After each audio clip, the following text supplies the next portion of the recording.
Hi, my name is Florent. I'm a video games designer and I'm working on Ithaca. It's a road trip RPG about climate resistance.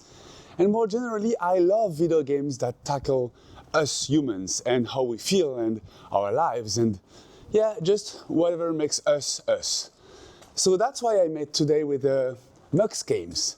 They do a game called Frieda is Changing, which is about teenage, mystery, and also probably grief. But let's hear it from them. Let's go. Do you want to start? We are Clara and Luzie from Mucks Games, a small indie game studio that makes games that have a social impact. And I'm Clara. I'm the game director of our first game, The Bear, and Luzie is game director of our second game, Frieda is Changing, that we're working on right now. Yep. Clara, you can talk to us about The Bear a little bit first?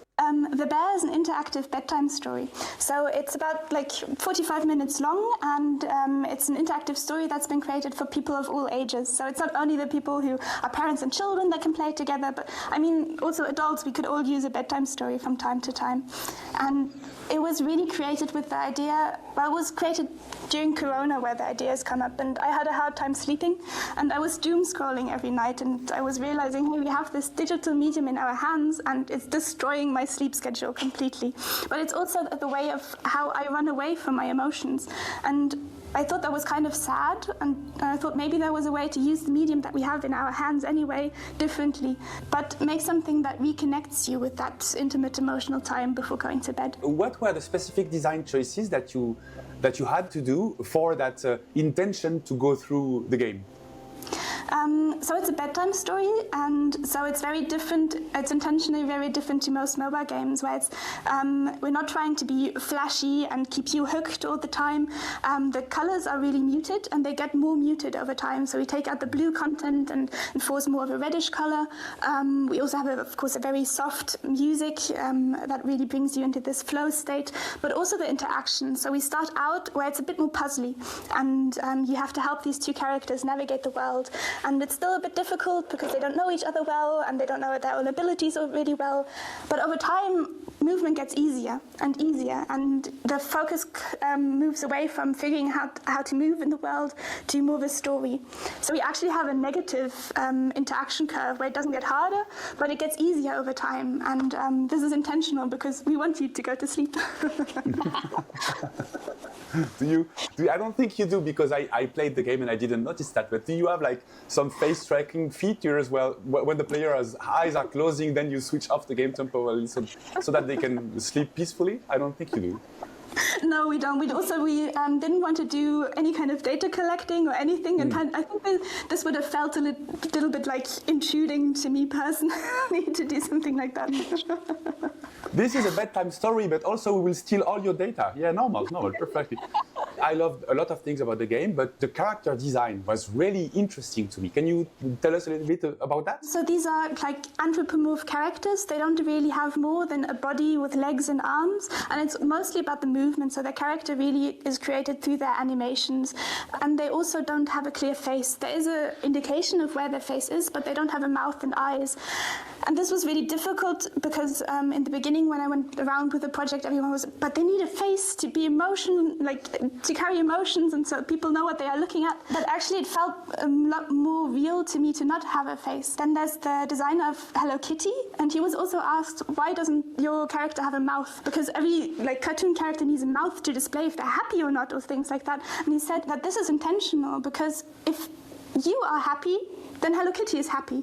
If you are sad, then Hello Kitty is sad. Hello Kitty is always there for you. This was also, then I thought this makes so much sense, because these characters are there for your emotions that you project on them, that you want to also carry with you, that you have carried with you all your day and now have to solve when you're trying to go to sleep and work out. And that's why the characters look the way they do. Yeah, I think you can feel that, but did you confront your specific intent with the player feedback during the development process? Yeah, so before we even opened the game engine, we created something that we call like a playmatic. It's like an animatic, but you can play through it. It's basically just a click dummy, so you could play through the entire story. We hadn't quite figured out that this was going to be a bedtime story or what exactly this world was going to be. So we just playtested the story, sat people in front of it, let them click through it. with the characters, but really rough sketches. And the feedback was really strong, that this felt like some kind of guided meditation. That's where it really clicked for us, that we have to really lean into this idea. We also had like a really tough time in the beginning with the bear, because we had just built like first chapters and we're testing them, and people were trying to swipe like really fast to move the characters. But the characters were intentionally programmed that you have to be really slow to be able to move them, because they are heavy and also very tired. And so we had some friction with the players, and maybe you could have said that maybe we should have changed at that point to make it easier and more intuitive. But we decided that it was really integral to how people play this game, that yes, there is a little bit of friction, and it isn't Candy Crush, and it isn't going to be the same game that you play normally on mobile. And then it's then more about explaining, making it more clear why you have to interact in a more slow way. This is very interesting, because you can often be considered pretentious, like, no, I know better than players what is good for them, and I want to present them with something unique that will challenge the rules of general game design. So that's you very much very quickly end up sounding like a prick. But then I think it's still true. It's still true that you can assume that players will have their expectations distorted by the tons of games, and especially on mobile, the tons of games that will be provided to them, and that will try to hack their nervous system with quick actions and rewards mechanism. So it's very brave of you, because I imagine it's hard. It's a tough sell. It becomes a tough sell. So it's brave of you to have decided to stick with that direction, I would say. And also, so I mentioned the visuals that were celebrated, but the story also got a lot of praise. So maybe without spoiling, can you tell us a bit more about what you wanted to convey with the story? So the story is about the bear and the little one.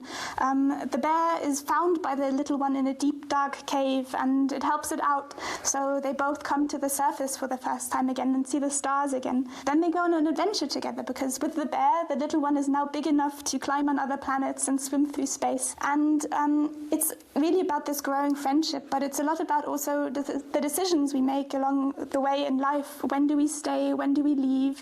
Are we scared to leave? Is that why we stay? Or is it because we want to really experience the moment as it is in this point? There isn't really a right or wrong. And in the end, you also have to make a decision if you stay with the bear or not. It was really important to me that neither decision is a wrong decision. Yeah, and it's really about this friendship, but also about the cycle of life. And it's a lot of things in there, and different things. But I think having lots of different things also makes it that people can connect to it in different ways. Most people have made experiences that you can, like, everyone can connect to something in the game. I found it very special, like when I played it the first time also. So yeah. Although it's very different in its approach, it reminded me of a very famous French story, which is called Le Petit Prince, The Little Prince, by Antoine de Saint-Exupéry. So of course there's the planets, but also this relationship between two wildly different characters. I think it carries the same kind of universality in the sense that no matter who you are, there will be an aspect of the story that you will be able to grasp and hold on to, and I think it's very precious. I also have a particularly an intimate story with that, because it was my father's most absolutely beloved story of all time. So part of it is engraved on his tombstone. Sorry to be bleak, but it's also something that's very close to my heart. So I really loved it. So you've been working on the bear and leading that one. And Luzie, it's your time now to shine, is it? So can you tell us a little bit more about Frieda is Changing, even though it's not out yet? So yeah, no spoilers. But how did the general idea for the game come to you? The idea for the game came to me when I thought, what do I want to do for my diploma project? I was very angry at the time. I was a very angry young woman, and that's because I went to therapy for the first time in my life. And I worked on, that's a bit darker, but I was talking about of sexual violence that I lived through in the past. And that's when I knew it. So that was the reason why I was so angry all the time.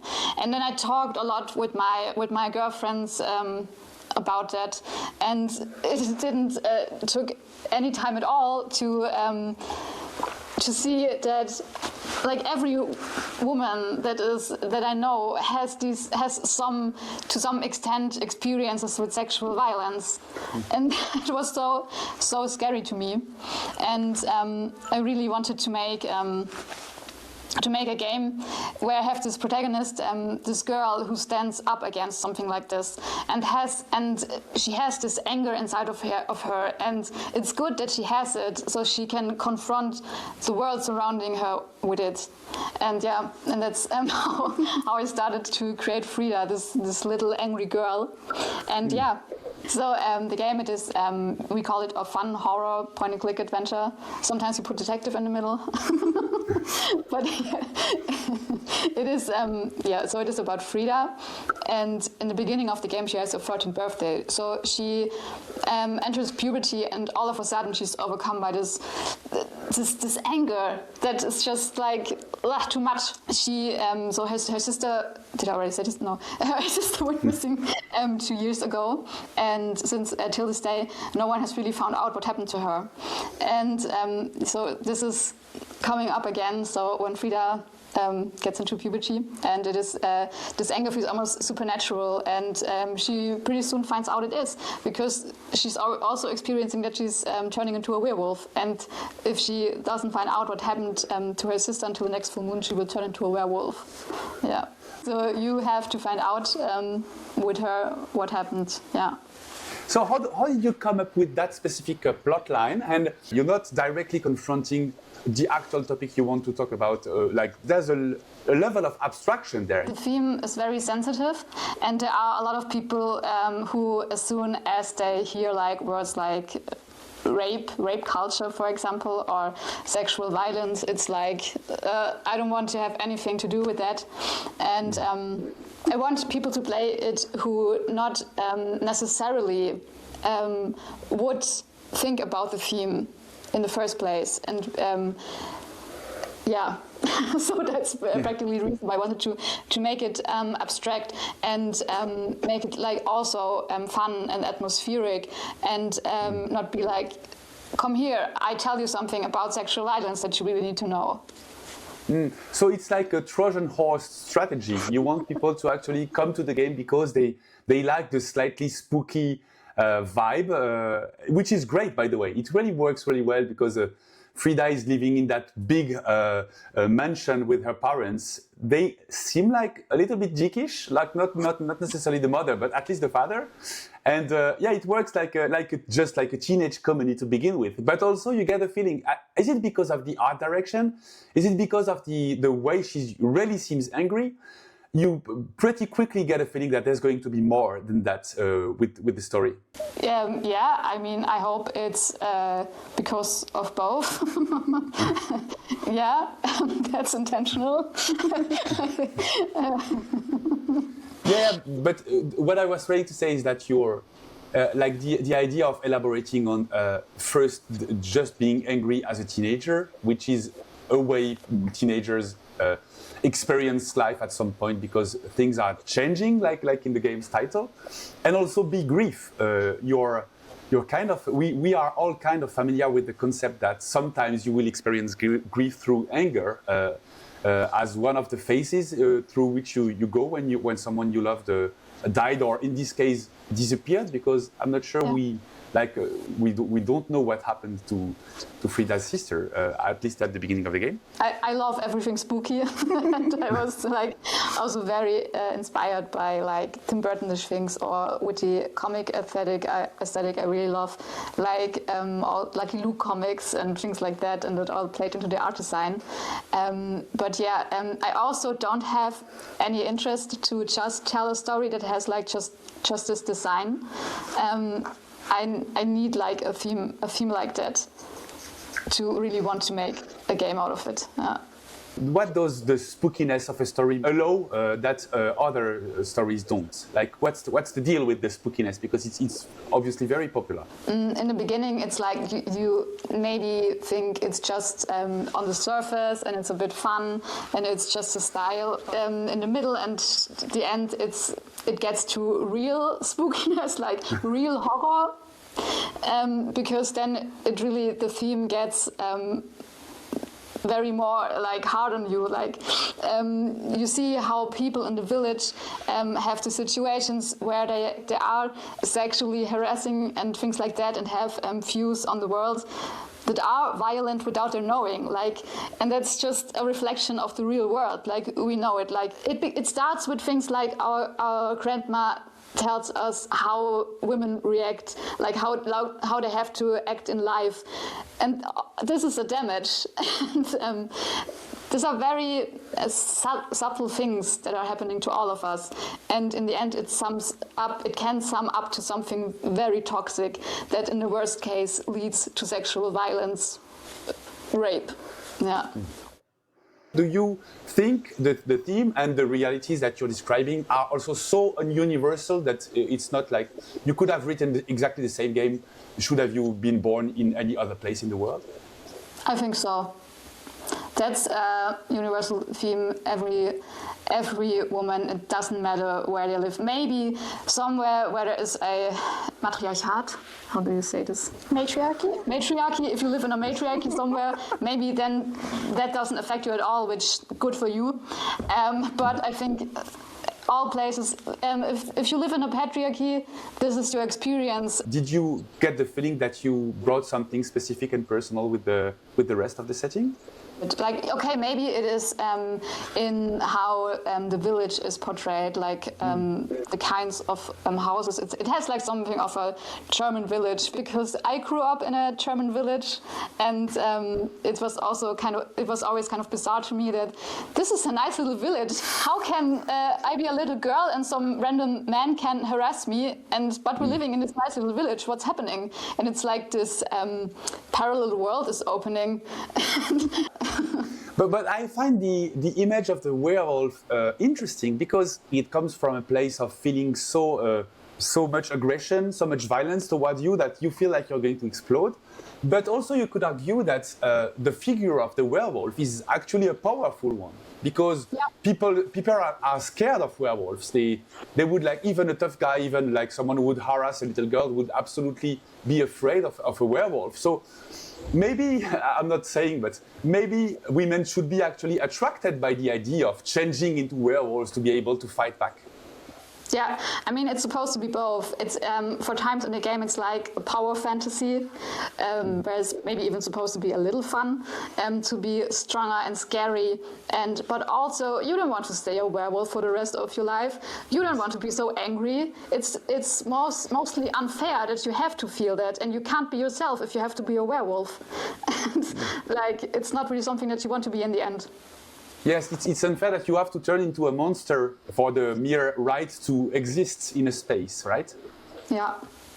Yeah, I can definitely get that. And sometimes point-and-click adventures, they have this reputation of being too old school and a little dusty and not very appealing. But you came up with lots of very good ideas for Frieda is Changing that I felt were really clever, like the way the shots are very dynamic, the way the dialogue works. So can you maybe tell us a little bit more about what you came up with creatively? I think the first thing for us was, okay, we have a game where there has to be lots of dialogue, and we didn't want to have like this dry, overused thing where you can like choose this decision in a little box. It's like we've seen this so much, and it gets rather boring. And so we wanted it to look like this cartoonish, with this cartoonish style. So we have like now a lot of speech bubbles, and we also have seen when people are testing it, especially with like Let's Play videos on YouTube, the players test it, they act like the persons, and that's very nice, like that works very well. And then you can make decisions by like holding down an arrow that is portrayed as it has like the form of an emotion. So you can answer in a like sad, maybe an angry way, of course, or there's like a middle or straight to the core arrow. And it's always in the beginning it's just maybe 2 words, so you can imagine what the answer will be, and then it's also often a little twist in the full answer, so that you have a bit more to think about while you're playing the dialogue. Yeah. I found it very clever because often in narrative games you have this discrepancy between what is actually displayed on screen when you are picking your answer and what the character says. Sometimes players say, oh yes, but I didn't think this sentence would be said with that tone of voice and with that intent. So they feel a little bit betrayed, and that participates in the disconnect between the person and the character that they are playing. Whereas going with emotions and saying this is going to be the angry answer, this is going to be the plain normal answer, I thought it was just a very smart way to circumvent that potential problem and go with something that is more also linked to the theme, which is obviously the game is going to be about your emotions, how you manage it, what you do with them. So like nesting them in the core of the interaction design, I thought was a really brilliant idea. Thank you. It's all of the long discussions that we had about the different design choices. Yeah. Did you work with people involved in the cinema part of your school to just come up with those very creative framings, or it's just like you had that in you?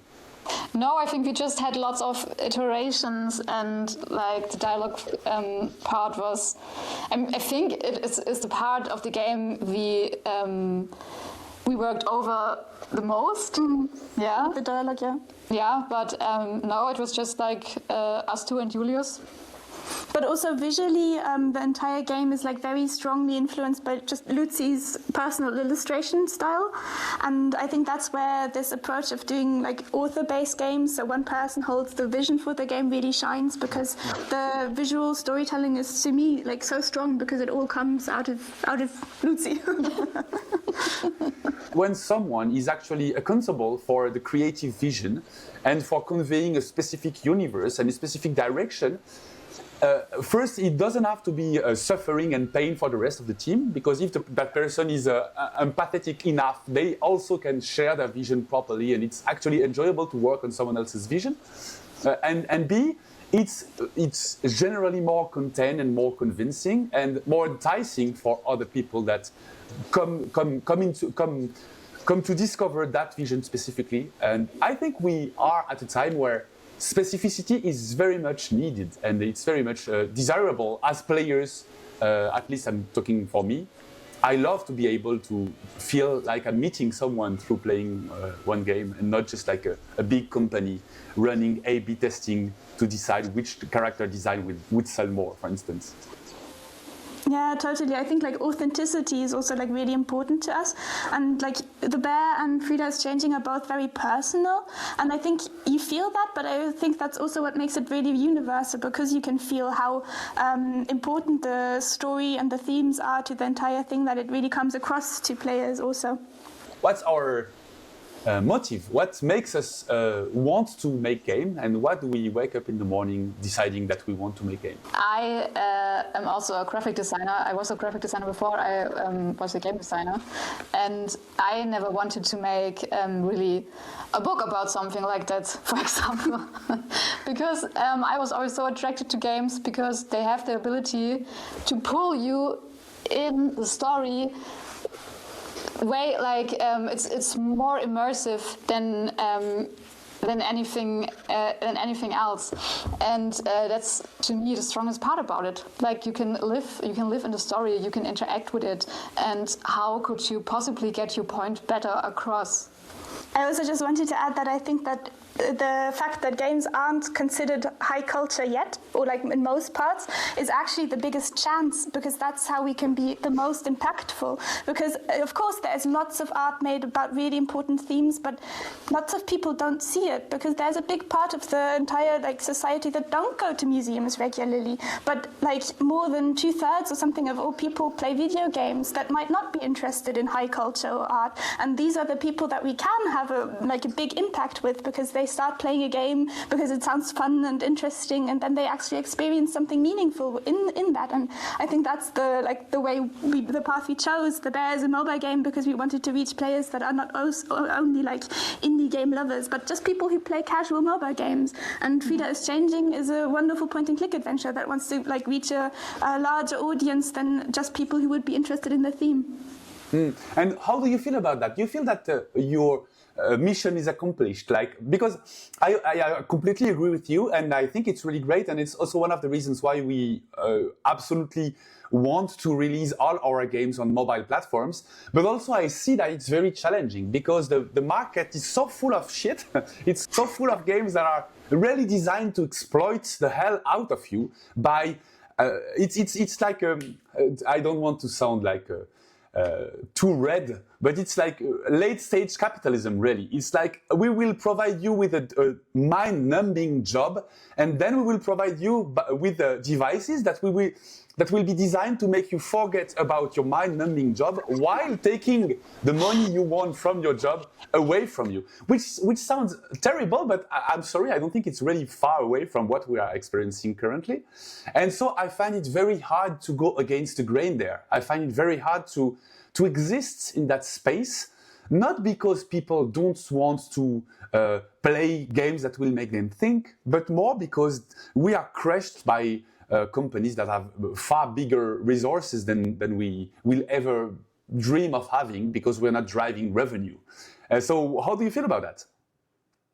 I think of course, it is tough, but at the same time, we won't ever be in a position where we can change the market, just us as a small company entirely.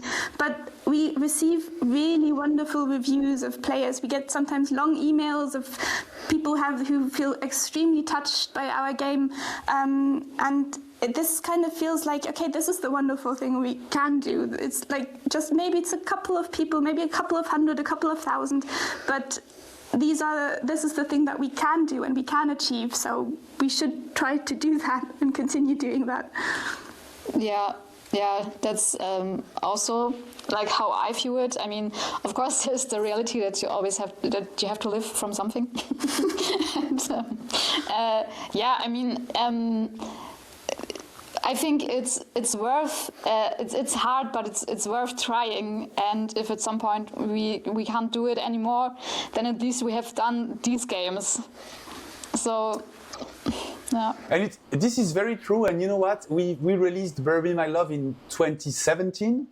And still to this day, we get messages from people who tell us that they just played the game and they just realized something about the plight of migrants that they didn't know was true almost 10 years later. So this is tough because you also need to maintain the games, especially on mobile. They get discontinued very quickly if you don't plan on updating them on a regular basis, which is, I think it's really shitty.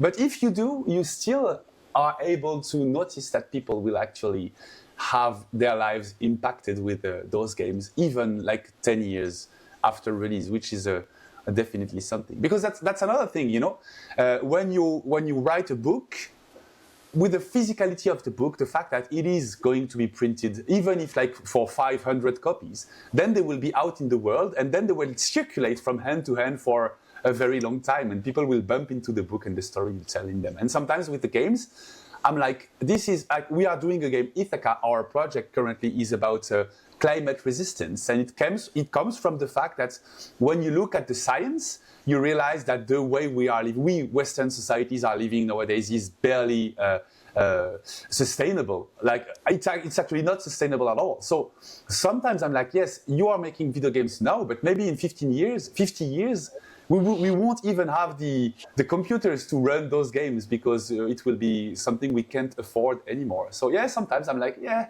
is video games the best media to try to have that kind of impact? And yeah, I feel on the fence about how to answer that question. Yeah, totally. I mean, yeah, sure, we could do we could make books and things, but the experience wouldn't be the same. I feel like we tell stories, but the biggest thing we do is we create experiences, and you couldn't do the same with a book or other kinds of formats.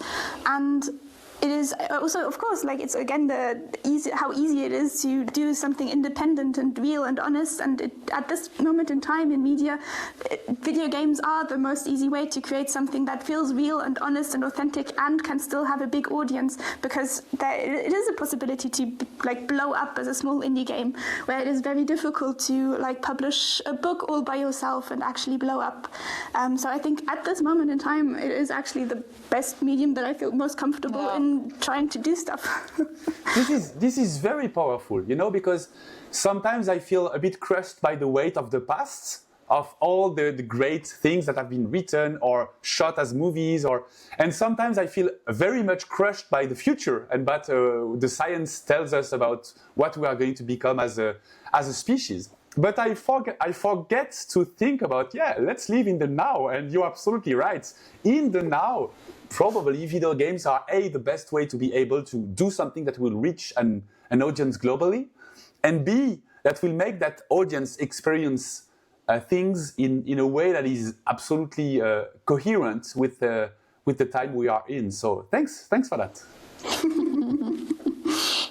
Sometimes it feels a little bit navel-gazing and selfish to say, I want to tell a very big story, very important story, because it's about something that happened to me, and that's a way of feeling important. It's exactly what happened to me with The Wreck, which is about grief and parenthood, and it's related to some things that happened to me in the past and my relationship to my daughters, and the fact that the things that I felt when becoming a parent. And that can sound a little bit selfish, and why would my experience of the world be more important than anyone else, basically? But it's not selfish at all. You're probably the best person to tell that story, because you're our voice for people who have experienced that, and who else would make a game about that if not you? I think it's selfish to think that your experience is the only experience of that exists. I think lots and lots of people have experienced the exact same thing as you, and it would be selfish to not engage and use that to connect with people and make people in the world feel understood, because you are in the power of doing so. I mean, not exactly your state, haven't lived through your story exactly, but that doesn't matter, because they can grasp onto these points, and that helps. I mean, we experience it through the comments we get with the bear, how people are affected with these, and I don't think it's selfish at all. I think we forget how similar lots of things are for lots of other people. Even though your experience is absolutely not similar to mine, the human brain will find ways for people to cling on other people's experience, because we know that we are connected in some way, and that always feels good to feel like we are not alone and desperately facing the uncertainty of the human condition alone. So for our last game, Wednesdays, it was made by Pierre Corbinet, who is an author I worked with on Bury My Love. And he came to me and said, I was abused when I was a child, and I want to make a game about it, and I want to find a studio to make the game with, because I don't want to create a company, it's too complicated, I'm not interested in that. What I know is that I will make this game no matter what, so will you help me? Will the Pixelant help me? And so I decided, of course, yes, I want to, because I knew that he's a great storyteller. But I was also I was wondering why he felt compelled to share that. And he said, no, I'm over it. It's done now. It's not therapeutical. I'm not trying to find something. I just want to tell the story. And I was like, maybe he's not completely honest with himself. Maybe he's still trying to get something more out of making the game than just what he's been able to achieve by pondering on what happened to him. And then I read the feedback from players, and then I understood why it was so important to him, because probably as a victim, he knew the price of having other people telling you are not alone because I experienced something like that. So he just wanted actually for players to bump into the game and to just realize that they are not alone. And this is very precious and very brave and generous, because talking about such topics is complicated. So Luzie, I think it's kind of the same thing that you're trying to achieve with Frieda is Changing. So thank you. It's very generous. Thank you also. Yeah. So when will players be able to actually play the game? We're planning on next year, beginning next year. That you're working on the Kickstarter for Frieda is Changing? Yeah, we already have the pre-launch page, so you can follow us right now. Yes. At the moment, please. Us too. Let's follow each other, so we'll ramp those numbers up. But do you feel like once you've asked people for money, will you feel like you have to take their view into consideration and that it will have an impact on your creative vision, or they actually completely trust you with your vision and they just want you to do the game that you want to do? I think they trust us with their vision for the most part, because you're very open on the page on what you want to do, and so you have to be very honest, and then they see what they're getting themselves into. I think that's fair. We stay small intentionally because it gives us a lot of freedom to also like economical freedom to not have a big studio. Yeah. That's all, everyone's on payroll, and I think as long as we can and we find ways to continue doing this, we absolutely want to do. I mean, we live on a small budget right now. We're sitting in an old church where we can work for free. It's cold, but we manage. hence the awesome sweaters. It's a good thing that it's called, actually. Yeah, it will be my first Kickstarter. Yours too. Huh? It will be your first. Yeah. Yes. Are you excited? Are you scared? I am both, actually. I am both. It's weird because we've been operating for 12 years now, and I think we have a community of people that are interested in what the Pixelant is doing, but I have absolutely no idea whether it's something I convinced myself of over the course of the years or if it's true. I am so bad at marketing. I am so bad at putting funnels in place so that I can actually activate the audience. I hope it will be. I hope it will reach people, because the worst thing, I guess, is having people 6 months afterwards tell you, oh, but you did a Kickstarter, I had no idea and I didn't see it, and I would have participated if I had known. Yeah, it's hard. That's the problem, that you have to be like the marketing person also. But we're still like very confident, and we are confident. It is difficult to do marketing for games, like in general, like all of the community building, and it's a lot for Kickstarter. But at the same time, you should anyways be doing it for your game. So it doesn't feel like wasted money. And I think it's also really interesting because I feel like we're still very early on in our journey as a game studio. It's been like two and a half years or something that we exist, and I think it's so wonderful that we get to even like just experience this and try this out and do different things. And I'm also like just excited for the Kickstarter to learn a lot and maybe do a second one and a third one, no matter how it turns out. Yeah, maybe I sound a bit more depressed than you on this one.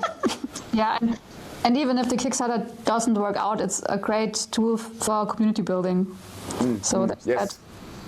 And I mean, I guess you have to be really positive with an outlook if you want to do something like create your own indie studio and make indie games and do it all by yourself and hustle through.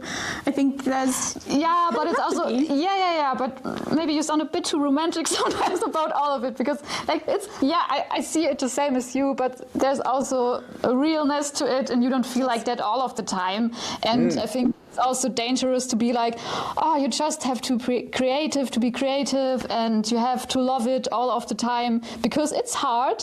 I didn't say you have to love it all the time. I think you have to try to be positive about it. You have to try to be positive. Yeah. Yes. I agree. And also, I think it's also a matter of personality, because some people will actually be able to experience some genuine enthusiasm with things that will have less effect on other people, and that's perfectly fine. You know, it's just normal to have different people with different personalities and different ways to react to the things that happen in the life of a studio. It's just a matter of being able to have a good balance between partners, or like I did, have no partners at all, so that you don't have any problems with that. Yeah, and I mean, it changes a lot with us three, with Julius also, how we see these themes, but... At least one of us also has to be positive at all times. This is great. This is one of my great, like, if I had to do it all over again, I would definitely search harder for at least someone else, because I think it's just like, you can't be like 100% all of the time. But then if you have a partner or several partners that you can just like share the responsibility of being the one that's cheerful today, which is very precious for the rest of the group. So it's cool. Totally. Why are people so afraid of experiencing stories that are deep or even depressing? Because I guess that you have to know that at some point in your life you will feel like shit, and this is absolutely a normal process. Like, it's something that is absolutely unavoidable. So having games or any other art form that will actually prepare you for that, or just present you with situations of exactly as we were saying earlier, present you with situations of other people, connecting with you through that reality that life sometimes is super cool and sometimes is absolute nonsense. I think it's very precious, and I don't understand why some people would do anything not to be confronted with that, because I feel like it's not a good strategy. Hope so too. I think it's the same reason for that people don't want to go to therapy. It's a bit uncomfortable, but I think everyone who takes that step will learn that it's worth it.